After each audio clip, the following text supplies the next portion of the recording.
नमस्कार दोस्तों, स्वागत है आपका आज के मुख्य समाचारों में। जी हां दोस्तों, आपको यहां पर देखने को मिलेंगी सुबह से लेकर शाम तक की तमाम बड़ी खबरें मुख्य समाचार ब्रेकिंग न्यूज अपडेट्स के रूप में। तो चलिए दोस्तों, जान लेते हैं आज की पहली बड़ी खबर। प्रधानमंत्री से मिले बिहार के सीएम नीतीश कुमार, 30 मिनट तक हुई गुफ्तगू, राज्यसभा की 6 सीटों पर चली बात।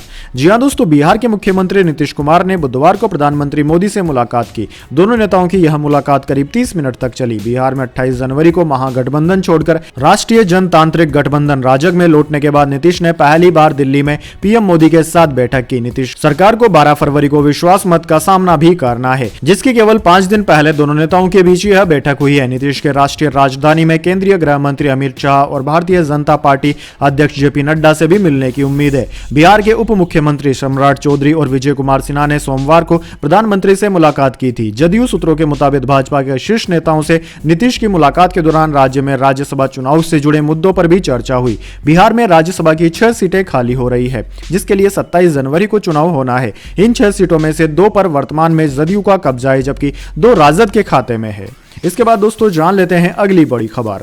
कोर्ट से सीएम केजरीवाल को झटका, ईडी की अर्जी पर 17 फरवरी तक पेश होने का आदेश। जी हां दोस्तों, दिल्ली के मुख्यमंत्री और आम आदमी पार्टी के संयोजक अरविंद केजरीवाल को बड़ा झटका लगा है। कारण है, ईडी के बार बार समन दिए जाने के बाद भी पेश न होने पर कोर्ट ने केजरीवाल को पेशी का समन जारी कर दिया है। कोर्ट ने केजरीवाल को 17 फरवरी को पेश होने के लिए कहा है। दरअसल दोस्तों, दिल्ली शराब घोटाला मामले में ईडी के 5 समन के बावजूद दिल्ली सीएम अरविंद केजरीवाल के पेश न होने के खिलाफ ईडी द्वारा कोर्ट में याचिका दाखिल की गई थी। याचिका पर सुनवाई करते हुए रावेज एवेन्यू कोर्ट ने बुधवार को फैसला सुनाया और केजरीवाल को 17 फरवरी को पेश होने का समन जारी किया।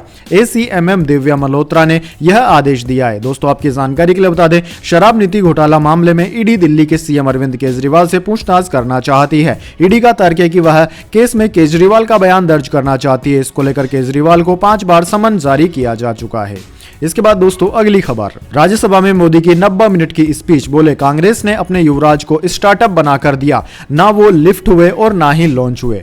जी हां दोस्तों, प्रधानमंत्री मोदी बुधवार को राज्यसभा में राष्ट्रपति के अभिभाषण पर बोल रहे थे। 90 मिनट की स्पीच की शुरुआत उन्होंने कांग्रेस से की और मोदी 3.0 पर खत्म किया। इस दौरान वे Nehru, Rahul, OBC, SC, ST आरक्षण और पीएसयू समेत कई मुद्दों पर बोले। उन्होंने कांग्रेस के लिए युवराज और कमांडो जैसे शब्द भी इस्तेमाल किए। दोस्तों, प्रधानमंत्री ने स्पीच के शुरुआत में कहा कि कांग्रेस अध्यक्ष खड़गे जी ने मुझे 400 सीटों का आशीर्वाद दिया। पश्चिम बंगाल से आपको जो चैलेंज मिला है कि कांग्रेस 40 पार नहीं कर पाएगी, मैं प्रार्थना करता हूं कि आप 40 बचा पाएं। ममता बनर्जी ने कहा था कि इस बार के लोकसभा चुनाव में कांग्रेस 40 सीटें भी नहीं बचा पाएंगी। पीएम ने राहुल गांधी के सरकारी कंपनियों के बंद होने के आरोपों पर कहा कि कांग्रेस ने अपने युवराज को स्टार्टअप बनाकर दिया, ना वो लिफ्ट हो रहा है और ना ही वो लॉन्च हो रहा है। प्रचार किया जा रहा है कि पीएसयू बंद हो गए। 2014 में देश में 234 पीएसयू थे, आज 254 है। भाई कौन सा अर्थमेटिक वो जानते हैं। इसके बाद दोस्तों अगली बड़ी खबर, शरद गुट को चुनाव आयोग ने दिया नया नाम, एनसीपी शरद चंद्र पवार।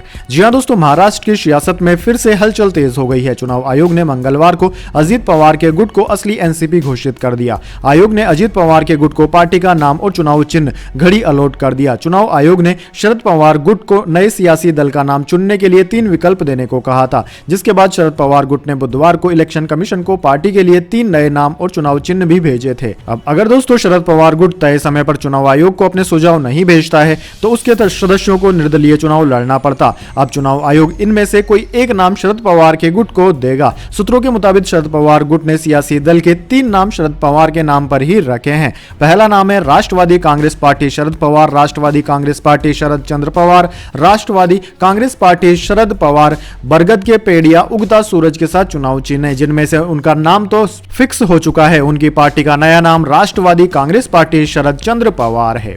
इसके बाद दोस्तों जान लेते हैं अगली खबर, उत्तराखंड विधानसभा में पास हुआ धामी सरकार का यूनिफॉर्म सिविल कोड बिल। जी हां दोस्तों, इस वक्त की बड़ी खबर तो यही है कि उत्तराखंड विधानसभा में यूनिफॉर्म सिविल कोड पास हो गया है। उत्तराखंड ऐसा करने वाला देश का पहला राज्य बन गया है। अब दोस्तों समान नागरिक संहिता कानून लागू करने वाला राज्य, देश का पहला राज्य उत्तराखंड बन गया है। यहाँ पर रहने वाले सभी नागरिकों पर समान कानून लागू होंगे। इसके अलावा जो यहाँ पर रह रहे हैं, यानी कि दूसरे राज्य के मूल निवासी हैं लेकिन उत्तराखंड के अंदर रह रहे हैं, वो भी इस नियम के अंतर्गत ही आएंगे। इसके बाद दोस्तों जान लेते हैं अगली बड़ी खबर। उत्तराखंड कांग्रेस नेता हरक सिंह रावत के ठिकानों पर छापे। ईडी की उत्तराखंड, दिल्ली, हरियाणा और चंडीगढ़ में 12 जगहों पर सर्चिंग जारी। जी हां दोस्तों, उत्तराखंड में कथित वन घोटाले में परिवर्तन निर्देशालय यानी कि ईडी ने बुधवार को पूर्व मंत्री और उत्तराखंड कांग्रेस के नेता हरक सिंह रावत के देहरादून स्थित घर पर छापा मारा। एजेंसी ने रावत के करीबियों के दिल्ली, हरियाणा और चंडीगढ़ के 12 ठिकानों पर एक साथ छापेमारी की। सूत्रों के मुताबिक फॉरेस्ट लैंड स्कीम मामले में ईडी ने यह कार्यवाही की है। न्यूज एजेंसी एएनआई के मुताबिक रावत के मंत्री रहते कार्बेट पार्क के पाखरो रेंज में टाइगर सफारी प्रोजेक्ट के लिए 169 पेड़ों की जगह 6000 पेड़ों की अवैध रूप से कटाई की गई थी। इसके अलावा अवैध निर्माण भी हुआ था। इस मामले में रावत और तब के कुछ अधिकारियों और उनके करीबियों पर मनी लॉन्ड्रिंग के आरोप लगे हैं। ईडी आज इसी मामले को लेकर छापेमारी कर रही है। इससे पहले अगस्त 2023 में विजिलेंस डिपार्टमेंट ने भी रावत के खिलाफ कार्यवाही की थी। इसके बाद दोस्तों जान लेते हैं अगली खबर। राजस्थान में पेट्रोल डीजल होगा सस्ता, महिलाओं के लिए बड़े ऐलान। इतिहास रचने के लिए दिया ने पैक किया पिटारा। जी हां दोस्तों, राजस्थान विधानसभा में भजनलाल सरकार की ओर से पहला बजट पेश किया जाएगा, जिसे वित्त मंत्री दिया कुमारी पेश करेंगी। डिप्टी सीएम और वित्त मंत्री दिया कुमारी ने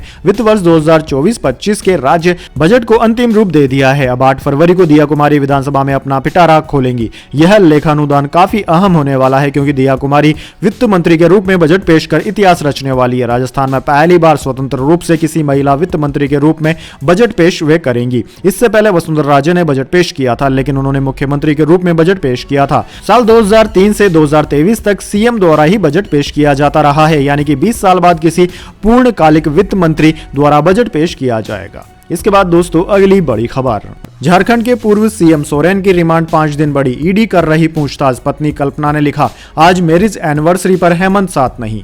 जी हां दोस्तों, रांची कोर्ट ने जमीन घोटाले मामले में झारखंड के पूर्व मुख्यमंत्री हेमंत सोरेन की परिवर्तन निर्देशालय ईडी की रिमांड 5 दिन और बढ़ा दी है। जांच एजेंसी ने पीएमएलए कोर्ट से सोरेन की रिमांड 7 दिन के लिए बढ़ाने की अपील की थी। ईडी ने कहा कि पूछताछ के दौरान सोरेन ने जो जवाब दिए हैं उनसे हम संतुष्ट नहीं है। कई सवाल ऐसे भी हैं जिनके जवाब हमें और चाहिए। ऐसे में रिमांड की जरूरत होगी। अब ईडी पूर्व सीएम से 12 फरवरी तक पूछताछ करेगी। वहीं दोस्तों ईडी की ओर से कोर्ट में कई सबूत दिए गए हैं। सुनवाई के दौरान ईडी ने अदालत को बताया कि हेमंत सोरेन के आवास पर जो दस्तावेज मिले हैं उनमें कई दस्तावेज गलबड़ाई अंचल के उप निरीक्षक भानु प्रताप प्रसाद के आवास से भी मिले थे। ईडी इसे नए सिरे से जांच रही है। इसके बाद दोस्तों अगली बड़ी खबर। Bullet train AI mega tourism industry. प्रधानमंत्री नरेंद्र मोदी ने संसद में बताया मोदी 3.0 का ब्लूप्रिंट। जी हां दोस्तों, राज्यसभा में प्रधानमंत्री मोदी ने अपने तीसरे कार्यकाल यानी कि मोदी 3.0 की भविष्यवाणी भी की है और दावा किया है कि राष्ट्रपति के अभिभाषण पर धन्यवाद प्रस्ताव की चर्चा में पीएम मोदी लोकसभा में 99 मिनट बोले थे। आज बुधवार को करीब 90 मिनट का भाषण दिया। आज के भाषण में पीएम मोदी ने 4 बड़े हिस्सों में एक हिस्सा कांग्रेस पर हमले के रूप में कहा, दूसरा हिस्सा जाति के नाम पर चल रही राजनीति को लेकर कहा, तीसरा हिस्सा अपने 10 साल के कामकाज की तुलना कांग्रेस के 10 साल के कामकाज से करने में किया है और चौथा हिस्सा अपनी आगामी सरकार के दावे के साथ 5 साल का नया टारगेट फिक्स करने में किया। दोस्तों पीएम मोदी ने इस भाषण में आगामी लोकसभा चुनाव में बीजेपी की नीतियों का ब्लूप्रिंट भी पेश किया। उन्होंने कांग्रेस पार्टी को परिवारवादी, निराशावादी करार देते हुए तीसरी बार मोदी सरकार बनाने का दावा किया। प्रधानमंत्री ने मोदी 3.0 सरकार का ब्लूप्रिंट बताते हुए bullet train AI mega tourism industry को भारत जैसी गारंटी भी दी। अपने अभिभाषण में पीएम मोदी ने कहा कि मोदी 3.0 विकसित भारत की नींव को मजबूत करने के लिए जरूरी है।